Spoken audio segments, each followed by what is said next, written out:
안녕하세요. 사랑하는 성도님, 소망의 주님이 우리와 함께 하십니다. 우리와 함께 하시는 주님을 찬양합니다. 기도합시다. 하나님 감사합니다. 오늘도 저희들에게 새날을 주셨습니다. 주님의 은혜로 희망이 넘치는, 기쁨이 넘치는, 또 평화가 가득한 하루가 되기 원합니다. 코로나로 많은 어려움이 계속되고 있지만 주님의 말씀으로 든든하게 서서 저희들이 나아가야 할, 또 살아야 할 길을 놓치지 않고 믿음으로 승리할 수 있도록 인도하여 주시옵소서. 예수님 이름으로 기도합니다. 아멘. 네, 오늘 말씀은 요한복음 1장 43절부터 51절까지입니다. 이튿날 예수께서 갈릴리로 나가려 하시다가 빌립을 만나 이르시되 나를 따르라 하시니 빌립은 안드레와 베드로와 한 동네 벳세다 사람이라. 빌립이 나다나엘을 찾아 이르되 모세가 율법에 기록하였고 여러 선지자가 기록한 그 일을 우리가 만났으니 요셉의 아들 나사렛 예수니라. 나다나엘이 이르되 나사렛에서 무슨 선한 것이 날 수 있느냐. 빌립이 이르되 와서 보라 하니라. 예수께서 나다나엘이 자기에게 오는 것을 보시고 그를 가리켜 이르시되 보라, 이는 참으로 이스라엘 사람이라. 그 속에 간사한 것이 없도다. 나다나엘이 이르되 어떻게 나를 아시나이까. 예수께서 대답하여 이르시되 빌립이 너를 부르기 전에 네가 무화과나무 아래에 있을 때 보았노라. 나다나엘이 대답하되 라피여, 당신은 하나님의 아들이시요 당신은 이스라엘의 임금이로소이다. 예수께서 대답하여 이르시되 내가 너를 무화과나무 아래에서 보았다 하므로 믿느냐. 이보다 더 큰 일을 보리라. 또 이르시되 진실로 진실로 너에게 이르노니 하늘이 열리고 하나님의 사자들이 인자 위에 오르락 내리락 하는 것을 보리라 하시니라. 아멘. 자, 이제 오늘 말씀은 빌립과 나다나엘이라고 하는 새로운 제자의 등장을 보여줍니다. 자, 이제 어제 본문에서는 안드레가 예수님을 자기 형 베드로에게 소개한 그러한 내용을 보았죠. 그리고 예수님은 시몬에게 장차 개발하리라 라고 하시면서 베드로의 앞길을 축복하시고 그에 대한 주님의 마음을 보여주셨습니다. 자, 오늘 말씀 43절입니다. 이튿날, 이제 이 성경을 보면 이렇게 뭐 이튿날 또 며칠째 되던 날 뭐 이런 것들이 나오는데 이것은 딱 정말 이틀일 수도 있겠지만 대체로 새로운 이야기에 아니면 새로운 장면의 시작을 표현하는 그러한 일반적인 방법이기도 했습니다. 자, 이튿날 예수께서 갈릴리로 나가려 하시다가 빌립을 만나 이르시되.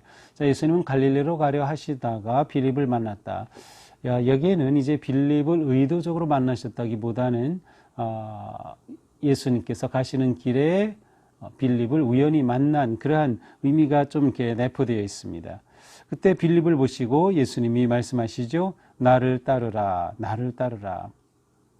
자, 앞에서 안드레를 부르실 때에는 나를 따르라 하지 않으셨어요. 무엇을 구하느냐? 와서 보라. 와서 보라 하셨죠. 근데 이제 나를 따르라, 이것은 예수님이 직접적이고 구체적인 제자로의 초대입니다. 제자로 부르시는 예수님의 초대죠.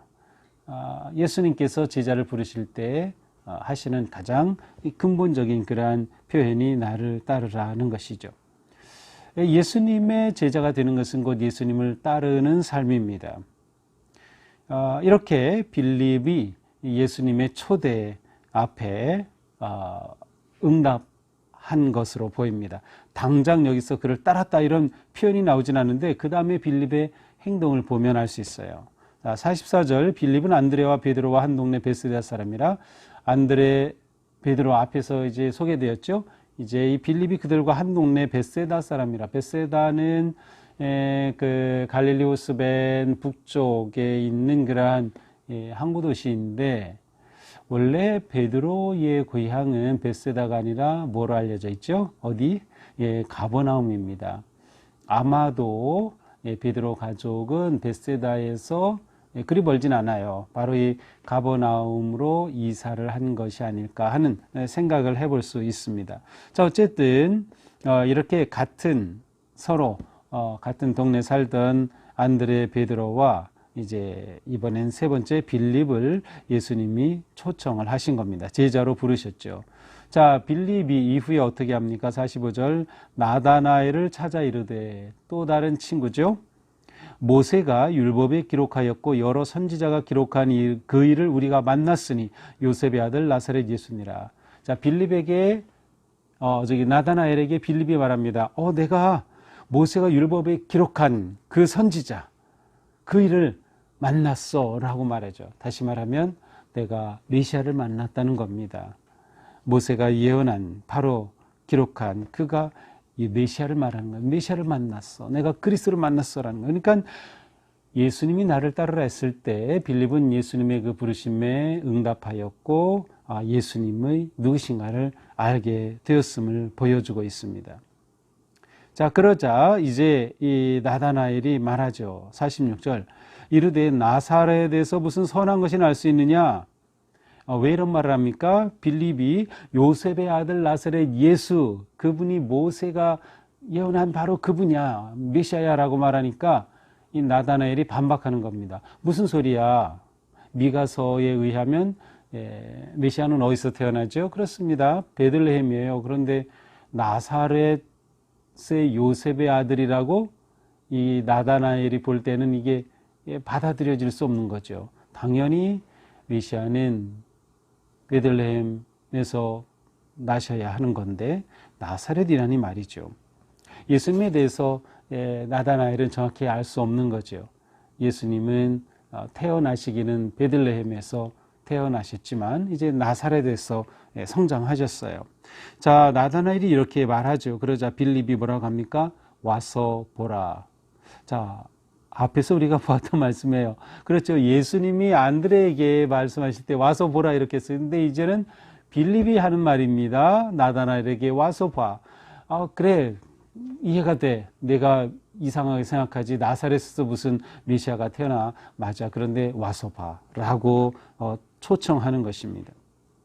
자, 여기서 우리는 나다나엘이 예수님을 소개하는 빌립에 대해 거절한 것이 아니라 빌립은 메시아에 대해서 알고 있었고 분명히 열망하였던 것 같아요. 그러니까 메시아를 봤다고 하는 순간에 그렇다면, 그런데 나사렛이라고 하니까 이 나다나엘이 그건 아닌데 라는 마음이 든 거죠. 하지만 빌립은 와서 보라고 초청을 합니다. 자, 이렇게 이제 와서 보라니까 예수님께 가게 됩니다. 그런데 47절 예수님이 나다나엘이 오는 것을 먼저 보십니다. 그리고 이렇게 말씀하셔요. 보라, 이는 참으로 이스라엘 사람이라 그 속에 간사한 것이 없도다. 나다나엘을 가리켜서 이스라엘, 참으로 이스라엘 사람이다. 그 속에 간사한 것이 없다. 나다나엘이 가지고 있는 경건함, 또 나다나엘이 가지고 있는 그의 순수함을 인정해 주시는 겁니다. 그는 의로운 백성이라는 거예요. 간사함이 없다. 하나님께서 기뻐하시는 그러한 의로운 하나님의 사람이다라고 예수님이 나다나엘이라고 하는 존재를 알아봐 주십니다. 예수님께서 자신을 그렇게 인정해 주시는 그러한 말을 듣고서 48절 나다나엘이 말합니다. 어떻게 나를 아십니까? 어떻게 나를 아십니까? 그러자 예수님이 말씀하시죠. 빌립이 너를 부르기 전에 네가 무화과나무 아래에 있을 때에 보았노라. 빌립이 너를 초청하기 전에 이미 나는 네가 무화과나무 아래에 있는 것을 보았다. 자, 무화과나무 아래에 있는 게 무엇일까? 해석이 아주 분분합니다. 무화과나무 보통 그 그늘 아래에서 율법학자들이 말씀을 토론하고 논의하는 그러한 일반적인 모습이 있었다. 따라서 이 나다나엘은 율법학자다. 뭐 그런 말도 있고, 또 무화과나무 그늘 아래에서 보통 깊이 묵상을 한다. 그래서 나다나엘은 묵상하고 있는 것을, 나다나엘이 묵상하는 것을 예수님이 보셨다고 말씀하는 것이다. 또 그렇게 무화과나무 아래에 있다라고 하는 것은 또한 말씀에 대한 그러한 열정과 뜻이 있는 것을 보여주는 거다. 여러 가지 많은 해석들이 있어요. 자, 그런데 이것이 묵상하는 것이었고 것이었던 아니면 율법을 논하는 것이었던 아니면 무화과나무 아래서 기도를 하는 것이었던 우리는 알 수 없어요. 근데 중요한 것은 나다나엘만이 알고 있는 그 무엇을 예수님이 알고 계셨다는 거예요. 나다나엘만이 알고 있는 그 무엇을 빌립이 예수님께 말해준 것이 아니라 이미 그 전에 보았기 때문에 나다나엘만이 아는 개인적인 그 일을 예수님이 알고 계신 거예요. 그래서 나다나엘이 그거를 딱 예수님이 내가 이런 걸 어떻게 아셨지? 라고 깨닫게 되는 것이죠. 그러자 나다나엘이 말하죠. 예수님이 자신의 것을 알게 된 것을 보자. 라비여, 당신은 하나님의 아들이시요 이스라엘의 임금이로소이다. 이스라엘의 임금 메시아에 대한 또 다른 표현이에요. 이제는 나다나엘이 예수님께 고백하는 겁니다. 당신은 하나님의 아들 그리고 메시아이십니다. 예수님께 하나님의 아들입니다. 이런 고백, 이 요한복음에서 그렇게 흔한 고백이 아닙니다. 도마도 나중에 하나님의 아들이심을 고백하죠. 그런데 굉장한 신앙을 고백한 거, 예수님을 하나님의 아들, 곧 하나님으로 고백한 것이니 말이죠. 그러자 예수님이 말씀하셔요. 내가 너를 무화과나무 아래에서 보았다고 함으로 믿느냐? 이보다 더 큰 일을 보리라. 이거보다 더 큰 일을 볼 것이다. 예수님이 너의 모든 것을 알고 계시다고 해서 깜짝 놀랐지. 그런데 내가 너를 아는 그것보다 더 놀라운 일도 보게 될 것이다. 그 일이 무엇입니까? 51절이죠. 진실로 진실로 너희에게 이르노니 하늘이 열리고 하나님의 사자들이 인자 위에 오르락 내리락 하는 것을 보리라 하시니라. 자, 하나님의 아들 위에 인자에 오르락 내리락, 하늘이 열리고 하나님의 사자들이 하나님의 아들 인자 위에 오르락 내리락 하는 것, 그것은 하나님의 임재하심, 하늘이 열리고 하나님의 임재하심 속에 그 하나님을 중재하시는 예수 그리스도를 말합니다. 인자라는 이 표현은 저는 어릴 때는 인자하면 그 아주 인자하신 사람을 말하는 줄 알았어요. 예수님 인자. 근데 그것은 사람의 아들이라는 뜻이에요. 사람인 아들 자자를 씁니다. 그래서 하나님의 아들이신 예수님을 인자라고 하는 것은 그분이 곧 메시아 되심을 의미하는 다니엘서에 나오는 그러한 아주 중요한 표현입니다. 자, 메시아인 내가 하나님의 거룩한 임재하심 속에 하늘이 열리는 그 중재자로 나타나는 것을 너가 보게 될 것이다 라고 예수님이 말씀하십니다. 자, 이것이 오늘의 본문이죠. 자, 오늘 본문을 쭉 보면서 굉장히 재미있는 것들을 보게 됩니다. 자, 우선은 빌립이 이제는 나다나엘에게 예수님을 소개합니다. 어제는 안드레가 예수님을 형 베드로에게 소개했죠.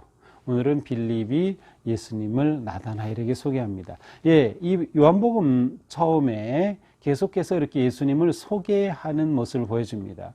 그냥 우리가 흔히 하는 말로 전도와 같아요. 예수님을 알려주는 거죠. 그렇습니다. 나를 따르라 말씀하신 예수님, 우리가 예수님을 따른다고 하는 것은 예수님은 내 삶의 주인으로 앞에 예수님을 모시고 사는 인생이고, 앞서가시는 예수님을 그대로 본받아서 말씀을 따라 예수님을 닮아가는 인생이면서 동시에 그 예수님을 전하는 겁니다. 그것이 예수님을 따르는 삶이에요. 우리는 이미 예수님을 따르죠. 그렇다면 우리는 예수님을 내 인생의 주인으로 앞서 모시고 있는가? 그분을 내가 본받고 있는가? 그리고 내가 그분을 전하며 소개하는가를 물어봐야 합니다. 이것이 진정한 따름의 모습이기 때문입니다. 와서 보라. 어제는 예수님이 하신 말씀, 오늘은 빌립이 한 말이죠. 와서 보라. 이것은 우리가 전도할 때 아주 중요한 표현이 될 수 있어요. 누군가에게 그리스도를 전할 때 간단하게 와서 봐, 한번 와봐. 네, 그 말하는 게 굉장히 중요합니다. 우리 교회 동숙에 한번 와봐. 사람들은 다 나름대로 선입관을 가지고 있어요. 나다나엘도 나사렛 요셉의 아들이라는 말을 듣고 어떻게 나사렛에서 선한 것이 날 수 있느냐고 반문하며 의구심을 표현했던 것처럼, 사람들은 우리가 복음을 전할 때 얼마든지 의구심을 표현할 수 있어요. 근데 그때 중요한 것이 와서 보라라고 하는 초청입니다. 우리가 올해 많은 분들을 가슴에 품고 한 영혼을 위한 전도의 삶을 살게 될 텐데, 가장 중요한 것은 그들을 위해 마음에 품고 기도하는 것, 그리고 선한 좋은 기회에 와 봐라고 초청하는 것이에요. 기도하고 초청하는 것이죠. 사람의 생각에는 한계가 있습니다. 선입관도 있고 편견도 있습니다. 나다나엘이 가지고 있는 것처럼 누구든지 그러한 선입관과 편견을 얼마든지 가질 수 있죠. 그러나 그것에 갇혀 있는 사람에게는 그것으로부터 벗어날 수 있는 초청이 필요합니다. 사실 우리도 얼마든지 우리의 개인적인 생각과 편견에 갇힐 수 있어요. 우리 동수교에 오시기 전에 혹시 동수교에 대한 생각, 편견이 있었던 분 혹시 있지 않을지 모르겠어요. 또 우리 교회에 오셔서 서로 믿음의 교제를 나눌 때 어떤 신앙생활에 대해 편견이 있었는지 모르겠어요. 하지만 우리가 와서 보니 이런 것들이 다 사라지고 진정한 그리스도인의 삶, 거룩한 삶의 기쁨을 우리가 누리는 것처럼 우리는 와서 봐라고 하는 그러한 초대의 삶을 계속해서 살아가야 할 것입니다. 믿음은 편견과 선입관을 넘어서는 것입니다. 우리는 계속해서 이러한 것을 깨뜨리는 거예요. 말씀에 부딪히고 말씀을 묵상하면서 우리의 작은 생각들이 계속 부서지는 겁니다. 그렇게 되면서 우리의 믿음이 넓어지고 깊어지고 또 우리의 믿음의 삶이 더 거룩하여지는 것이죠. 예수님은 나다나엘을 아주 긍정적으로 보시고 그렇게 인정해 주셨어요. 아마 나다나엘은 예수님의 이 말을 듣고서 마음이 확 열렸는지도 모릅니다. 나를 이렇게 인정해 주시는 분. 더 나아가서 자기만 알고 있는 그 무화과나무 아래에서 있었던 자신을 보신 예수님의 그 능력 앞에 그는 예수님을 영접하고 하나님의 아들이시라고 고백까지 하게 되었던 것이죠. 그렇습니다. 의심이 확신으로 그리고 확신에서 고백으로 나아가는 그러한 나다나엘의 변화를 볼 수 있습니다. 이것은 우리 각자에게도 매일매일 필요합니다. 우리가 가지고 있는 생각의 한계를 깨뜨리는 말씀에 부딪히게 될 때 우리는 그 말씀으로 인하여서 더 강한 또 확실한 믿음이 생기고 우리는 그 믿음을 고백하면서 주님을 따르는 진정한 제자의 삶을 살게 되는 것이죠. 오늘 우리 하루 사는 동안에도 우리가 주님을 따르는 진정한 제자의 삶, 그리고 우리의 작은 생각이 넓어져 편견이 깨지고 그리스도가 내 삶의 주인 되심을, 예수님은 하나님의 아들이심을 고백하며 드러내는 그러한 복된 하루, 의미 있는 승리하는 하루가 되기를 주님의 이름으로 축복합니다. 기도합시다. 주님 감사합니다. 오늘 말씀을 통해서는 빌립과 나다나엘을 부르신 주님의 모습을 봅니다. 주님이 부르시고 나를 따르라 하신 그 초청이 있었기에 오늘 저희들은 이렇게 주님을 따르며 주님을 예배합니다. 오늘 하루 사는 동안 저희들이 온전히 주님을 따를 수 있도록 인도하여 주시옵소서.